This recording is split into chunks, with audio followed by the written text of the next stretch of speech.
Good afternoon, and thank you for joining us today. My name is Mohamed Younis, editor-in-chief at Gallup, and joining me today is Suzy Welch, a best-selling author, professor of management practice at NYU Stern Business School, and a senior advisor at the Brunswick Group, as well as Romy Drucker, the director of the education program for the Walton Family Foundation. Following yesterday's launch on the State of America's Youth Survey, we're here today to talk about our collective responsibility to help young people reach their dreams.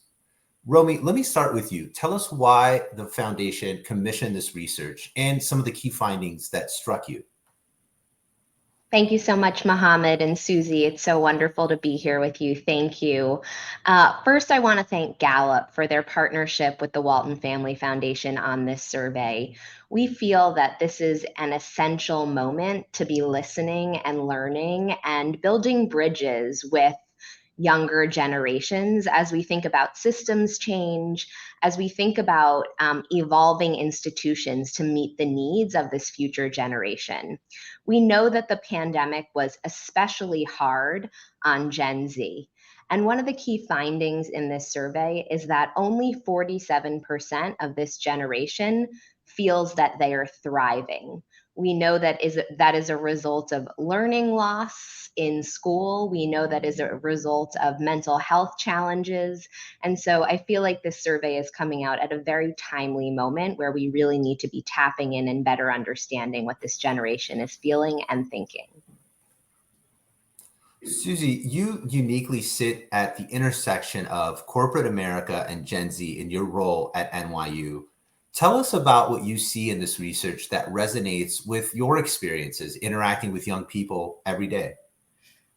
Yes, I actually am in this interesting place. And it happened almost by accident where I was teaching Gen Z or people just out of Gen Z at Stern's MBA program. And I also spend a lot of time in corporate boardrooms because I'm an advisor at the Brunswick Group. And I was hearing both these groups of people, sort of the adult population and the Gen Z population, talking about each other in ways that it made me feel that there was a lot of conflict and misunderstanding. And it kind of broke my heart because I have a heart for both of these two groups. I understand corporate America. My proximity to it has been very close for 20 to 30 years, probably even longer than that, if I admit my age. And my experience with Gen Z was nothing if not poignant because there's a group of young people who really did get hit by the pandemic, as we've just heard. But they still have unbelievable hope for their own futures. And the research bears this out. The research is 85% believe that they will have a great future. They don't know how they're going to get there, as the research also shows, but they still believe in themselves. And yet they are also struck by anxiety, concern. Many of them believe that there actually is no hope or they don't believe that financial security is something that's in their future, that it's going to be an on and off thing their entire lives. That's generationally very different. And so I often, I sort of halfway through the first semester I was teaching Gen Z, I thought to myself, oh, I get it. They're just all a bunch of paradoxes. You know, they've got these they want to be billionaires, but they want to have work-life balance. And they're young enough to be able to think that both those things are possible. God bless their little hearts. I mean, maybe I felt that too when I was young. I do believe there was a period where I thought I could have it all at the same time. And many of us do. And then we grow out of it and we realize that that's just not a possible thing. But they're still there.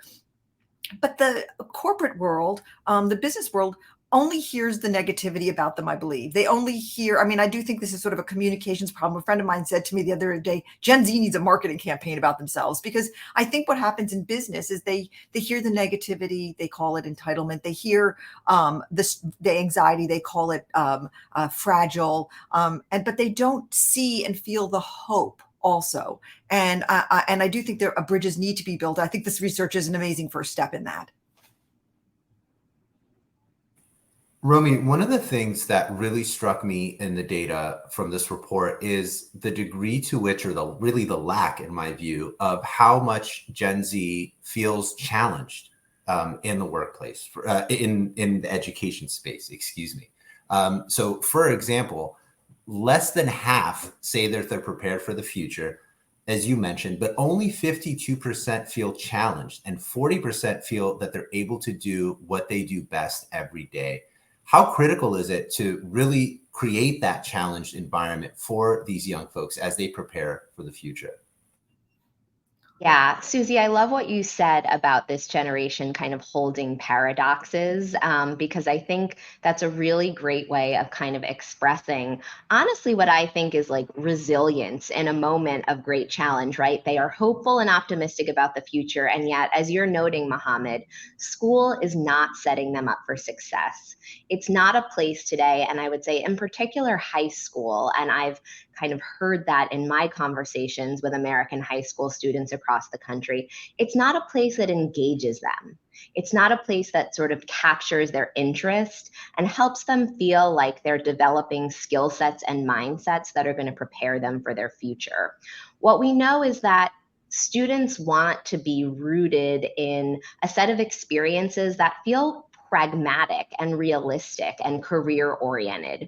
I visited a number of programs across the country that are helping students develop pathways into real careers, whether it's to become a drone pilot or become a nurse practitioner, high growth careers. And when there's a context in a school for kids, not just to learn, but to apply their learning and feel like they have agency over their learning, that's where we see students feeling engaged and excited and challenged. And so how we think about opportunities and programs to do more of that work is a big part of what we do at the Walton Family Foundation, but also just an important signal for employers that they need to be getting involved in education at the high school level and thinking about partnerships and mentorships, which is something I hope we'll talk a little bit more about later in the conversation. Suzy, one of the really important factors of this research really has been to what degree people in this generation are pursuing careers in things that personally interest them.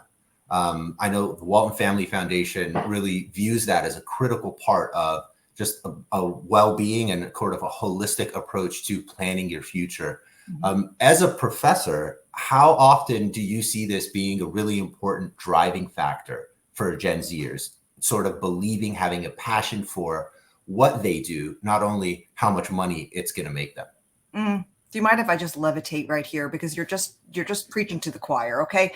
Look, I teach managerial skills, which is a real classic business school class, but I teach a class called Becoming You. Okay. It couldn't be more relevant to this data in a way. This is why when I heard about the research, I nearly lost my mind. I needed that class. I right, wish I had that. The problem is everyone doesn't. That's exactly where I'm going with this answer, is that I talk to 60-year-olds and I tell them what my class does. And they say, I want to take that class. Okay, so my class asks you who you are when you're standing still. And I have developed over the past 12 years a methodology to help you figure that out, because you can't decide which direction you're going unless you know who you are. And so it's a very rigorous methodology. The first day of class, I always say to my students, if you think this class is going to be easy, please pack your backpack and go, because we're about to do the hardest work you'll ever do. We're going to excavate your values, what really motivates you, what drives you, what you really believe in, because people have different values and they're not generic. And people have all sorts of proxy values, but every person has fingerprint values, what they really care about, what animates them. Then you have competencies and skills, what you're really good at. And guess what? We can test for that, because most of your competencies, according to very smart social scientists, are pretty much set by the time you're 14, like spatial reasoning, numerical analysis, and so forth. And we can test for your competencies, what you're uniquely good at. And you know what else we can test actually is your personality, because your personality is not who you say you are, it's how the world experiences you. And the sooner you learn that, the better. And then the third thing we look at is what calls you emotionally and intellectually. And the world is changing a lot, so what calls you may not be relevant in 5 years, but we talk about that as well. If you know what your personal values are, what your competencies and personality are, and what is calling you emotionally, intellectually, you can actually back into what I call your area of transcendence. Transcendence being that when you're self-actualizing, but also giving back to humanity. And if there's one thing that really typifies Gen Z, is that they want to be their best selves, but they don't want to be it in a vacuum. They want to be their best selves, giving back to humanity. It's the best thing about Gen Z. They want to be contributors to the world being a better place. I love that about them. It's not insincere. They mean it. Okay. People say it, they mean it. And so what I get a bunch of really smart and shiny 22 to 26-year-olds in my classroom who don't know this stuff about themselves. They don't know their values. They're smart. They don't know what they're really good at because they're kind of good at everything. And their parents sort of told them what they should go into. So they're sort of in STEM, but because that's where the world was going. So they don't really know what their personalities are. We do a 360 and there's always a little mismatch about who they think they are and who the world thinks they are. And they haven't really looked at the broad offerings of what the world, all the different industries. You play industry bingo. I wrote a piece about it for the Wall Street Journal and people thought, oh, I want to play industry bingo also. What are all the industries? But that analysis that I do with those 22 to 26-year-olds, it should be in 7th grade that it's going on, frankly. It should be in 8th grade. You should do it again when you're a senior in high school. And we should do it again when you're 2nd year in college. And everybody should be thinking about their area of transcendence, because if you don't know where you're going, just about any road will do. And that doesn't help the economy. It doesn't help the individual. It doesn't help families, because unhappy people blow up all those things, not physically, but happiness is a very good contagion to have. And so I think that the more we know, what schools don't teach in a way, I was once on the board of a school and I found an old document that showed that they taught 2nd grade, it was a boys' school, taught 2nd grade boys how to be a friend. And I thought, well, there's a class that we should still be teaching. And I think that a curriculum that actually gets people as young as possible, middle school, talking about values, competencies, and areas of emotional, intellectual interest is going to be what sets us up for a more successful society going forward. I'm sorry to rant and rave here, but this is my passion. So I'm glad that people are thinking about it. Suzy, I'm refraining from screaming "preach" as you're saying this, because it's just hit me right between the eyes. Romy, I know that obviously the foundation, but also your own work, places a really strong emphasis on helping students really connect their personal interests with their career choice. Talk to us about, from a research perspective, what you guys have learned in terms of the alignment of interests benefiting the holistic well-being of the students, including even their mental health.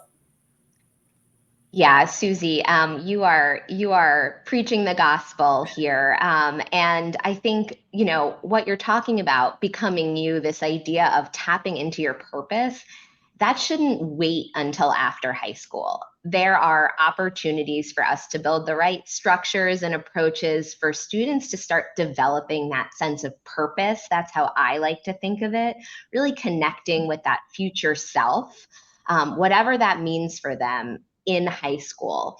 There's a conversation going on right now about how we think differently about how we measure success at the high school level. The Carnegie Foundation for the Advancement of Teaching and Learning is doing some work about reimagining high school and this idea of the Carnegie unit, which is actually measuring the success of high school students in terms of instructional hours, as opposed to being able to look at a high school student's experience much more holistically, looking at ideas of mastery, the development of competencies, as you're saying, Suzy, and think, how is this high school student developing into their full self and tapping into their purpose? And obviously continuing to develop strong foundational academic skills for success in life, because we know that's such an important predictor, but looking at the big picture. And so I'm excited about work the foundation is doing to really try to reimagine the systems and structures kind of underpinning the high school experience. And I'm also excited about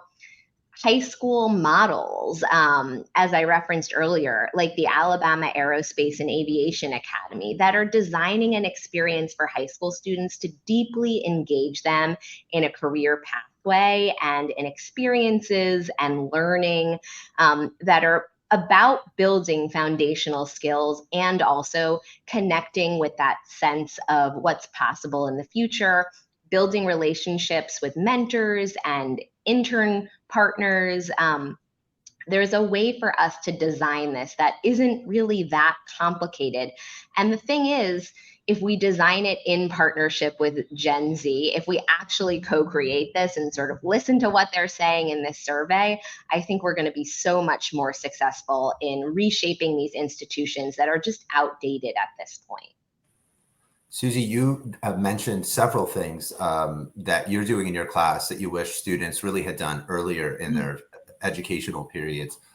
You're really sort of the consumer of the K-12 education process, if you will. How do you think K-12 can really change to prepare students and have them arrive at your class and similar classes much more empowered and prepared to tackle what they're up against? I mean, I am. You're exactly right. In that I am the recipient when I get a bunch of people who have actually already gone through college, oftentimes majoring in the exact wrong thing and learning a bunch of skills and knowledge that they will never use, and their parents having paid a huge amount of money for it. And then they are sitting in my class. I mean, I was actually teaching executive MBAs in Washington, D.C. Stern has a program down there. So these are people further along in their careers. And I was doing the Becoming You methodology with them over the weekend. And this actually, we take 6 weeks to do it at NYU. This is actually can be done in a shorter period of time if it needs to be, although the general request is that it take more time because these are the biggest issues you'll ever face. But literally having people almost near tears saying, why didn't I do this sooner? Why didn't I answer these questions sooner? Everything would have been different. And so I think that the first thing that we have to help young people understand is what they're good at. And one of the exercises I do in my class is very simple. I ask everybody to take out a piece of paper and a pen and write their name with their left hand. And, you know, everybody's laughing and they're struggling. And then I'd make them do it second time. And then I say, okay, now write it with your right hand. And everybody laughs. And I say, well, that's what your life should feel like. Okay. So many of us are writing with our left hand because we don't know what we're good at. And yet everything that we're good at is already in us. Okay. And we can get better at it, and we should, but let's find out what we're actually good at. And it's not sort of random. It's like, oh, good at math. No, we're really, there's very specific things about math. And again, these can be tested in as short as 87 minutes. There are tests. My students, I use a fantastic vendor that is created by social scientists in Tennessee. And it's a simple test, and it's a painless test. And in 87 minutes, you have a picture of yourself. And usually the reaction to the results of the test are people going, oh yeah, I always thought I was good at that. My whole life, for instance, I was told I was a good writer, and I was a very capable, confident writer. I always had like this little bubble thinking like, why is math so fun? Why do I like math so much? Then I got to business school, and I suddenly was incredibly good at finance. They came to recruit me for the finance department. And I was 26 years old when I finally had outside confirmation that I was very good at math.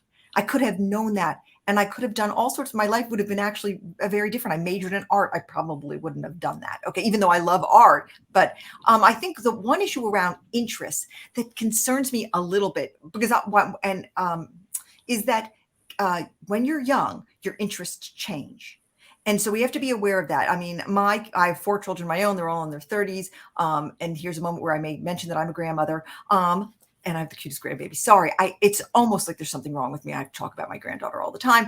But I've seen my children's interests go up and down and up and down and all over the place. And so I think we have to give students K through 12 room to understand that their interests change. And that's why what I advocate is opening our aperture to understand what's out there. When I did the Becoming You methodology with one of my cohorts, and I did industry bingo and sort of said, look, this industry exists. This industry exists. Did you know that this industry exists? I mean, sometimes it's just not knowing whole worlds of jobs exist. Okay. And then people get onto conveyor belt to what, doctor, lawyer, just very jobs that you see just right in front of you.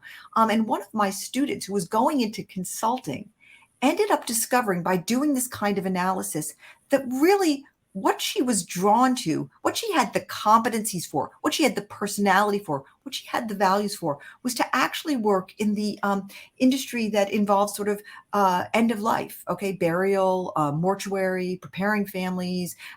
This is usually a family business. It's passed one family to the next one, but this is a gigantic, everybody's going to use it sometime, gigantic industry where there's huge need. And she thought, look, I've got all these different skills and competencies. I'm going to go explore it. She ended up getting a fantastic job, and she's right in her area of transcendence. She was going to go work in an accounting/consulting firm and spend 40 years writing with her left hand.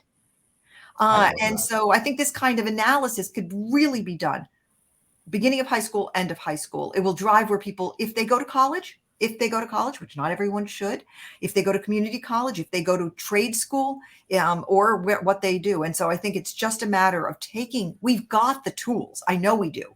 And what I've learned by being the recipient, as you say, of the people who haven't done it is just the strong desire that it be incorporated into curriculum much earlier.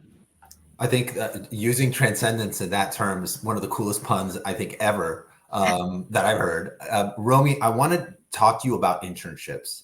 One of the things that really hasn't changed about education and about pursuing a career really is this notion that we learn by doing. One of my life stories is I was a pre-med student. I love science, still love science. And I was set on becoming a doctor. And I interned at a hospital for a summer. And I quickly learned that I didn't really like doing that so much. It just wasn't, it didn't inspire me. It actually got me really down to be around folks who weren't feeling well. Whereas other people, wonderful doctors, they see that as kind of their calling and it drives them to do a better job.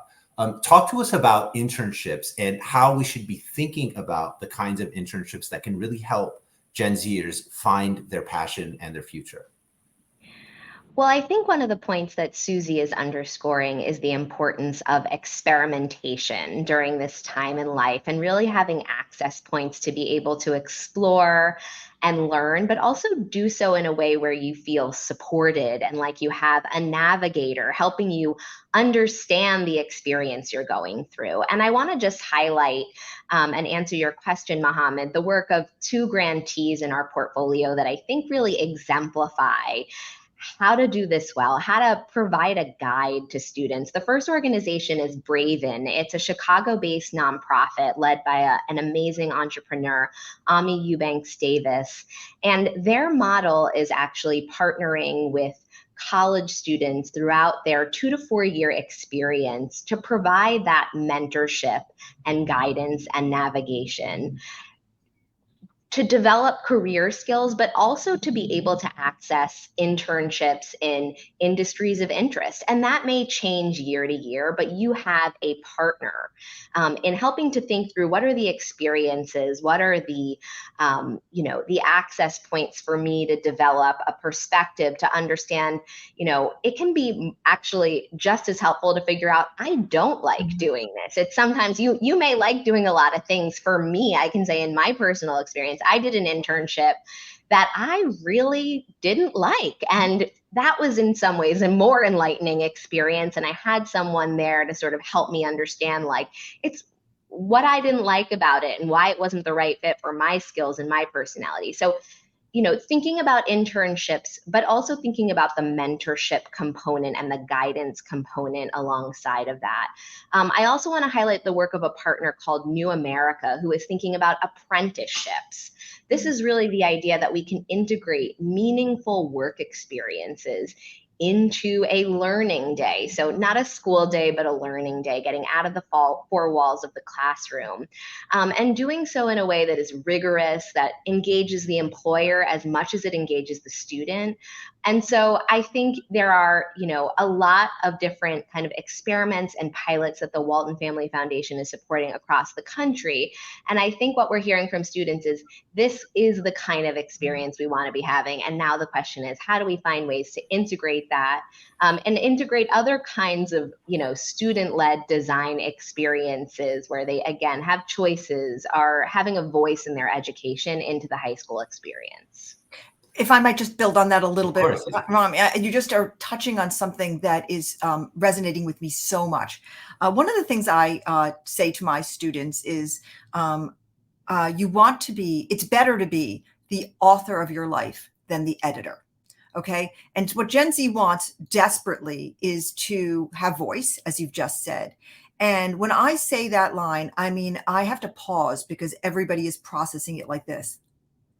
And I say, it is better to be the author of your life than the editor. Now, think back to your own lives. A lot of people are telling you the story of your life before you start telling your own story, right? Parents are telling you what your life is going to be. I had a sister, my mother said to her, we need a doctor in this family. My sister dutifully became a doctor, only to at age 50 say, I don't like this. I'm writing with my left hand, basically. And she became a portrait photographer at age 50 and is very happy now at age 70. So, but she did 50 years of living someone else's life.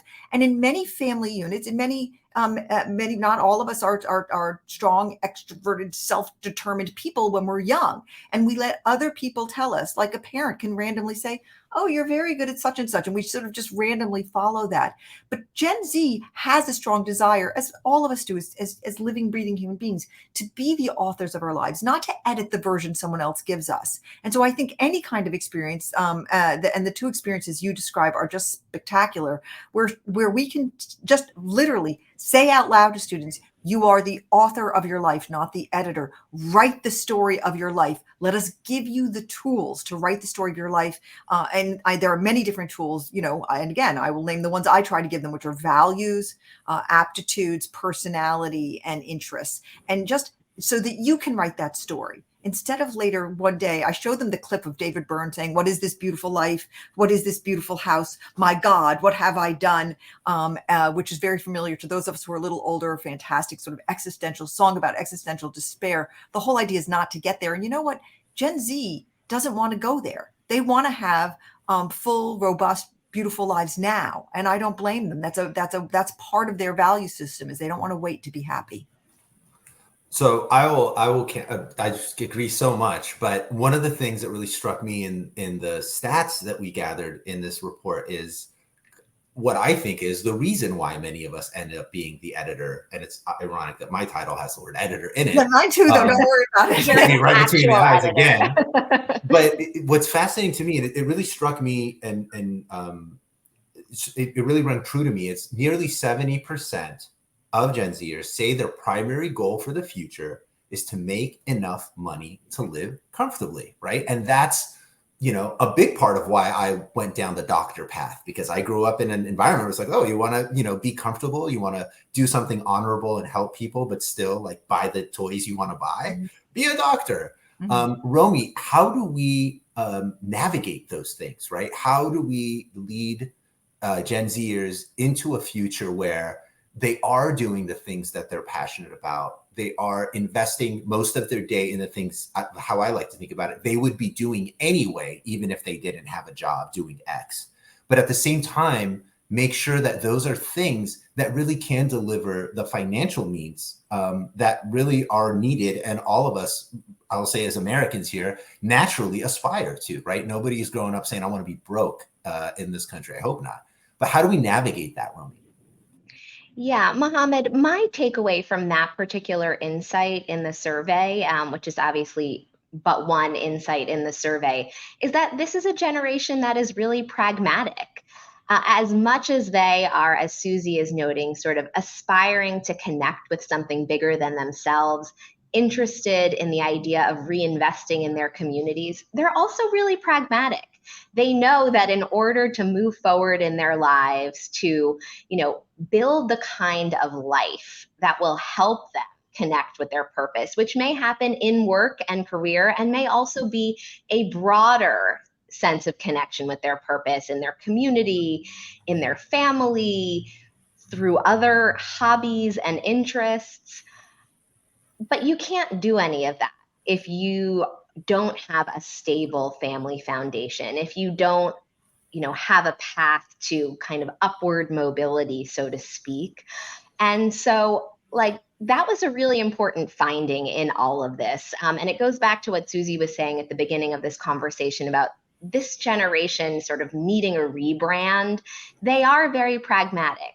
They are also aspirational. They are also agitating for change in our institutions. But for me, that's a really important insight in this survey, which is at the end of the day, they want to live a good life, and they're not radically redefining that in every single way. They are in some ways, and how they get there may look different, but they still want to have a really good life in the way that my parents and your parents and our grandparents thought of that. And so there's a thread there that is intergenerational, and I think has to do with kind of core American values about living a good life in this country, and what it takes to do that. Suzy, I want to give you the last word, but preface it really by a statistic, another one that really caught my eye, which is the lack of faith in Gen Z from their elders. Only 42% of the overall adult population believes Gen Z will have a better life than their parents. That's actually a lot lower than previous generations. And we've been asking that question at Gallup now for several generations. I want you to reflect on that. How much does it really matter for other people to believe in these folks' future versus them making it for themselves, irrespective of what anybody believes. Can I say that that statistic broke my heart a little bit? When I saw it, it made me so sad.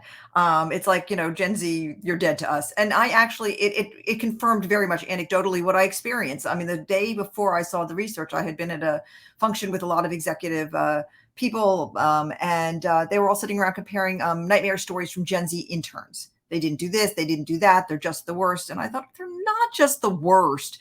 And so, I just don't think you're listening to them, and you don't understand their complexity. And I think that it's a complicated self-reinforcing dynamic, because if you've got an older generation saying, we don't believe in you, then it reinforces those feelings of not thriving and sort of existential despair that Gen Z feels, because they want help.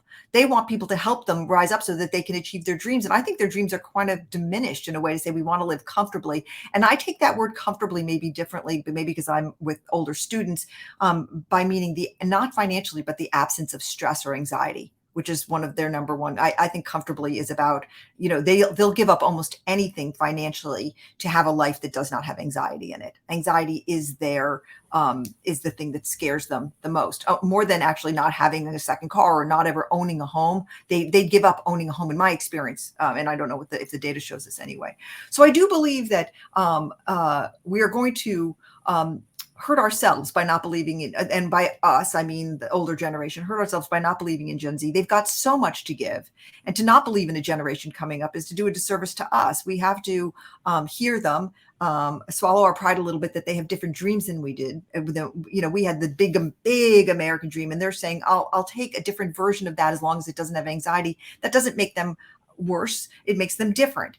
But I think that we've got to give them at least the benefit of the doubt and bring them along. I have a lot of hope for them, like they have hope for themselves. And I think it creates a much more positive dynamic. So I love the fact that this conversation is happening. Absolutely. And just their knowledge of the importance of mental health, mental well-being. I mean, we look around our country, and it's no surprise that this new generation really understands the value of that. Yeah. I also was kind of heartbroken by that, but I thought to myself, I can imagine Gen Zers, instead of saying, you don't believe in me, well, hold my beer and watch me. They'll say, like, hold my tumbler and sit back and let me show you what I'm about to do. Romy, Suzy, I want to thank you both so much for a great conversation. I want to thank everyone watching us and encourage you to read the full report, which is now available. Thanks for being with us, and have a beautiful day. Thank you so much. Thanks.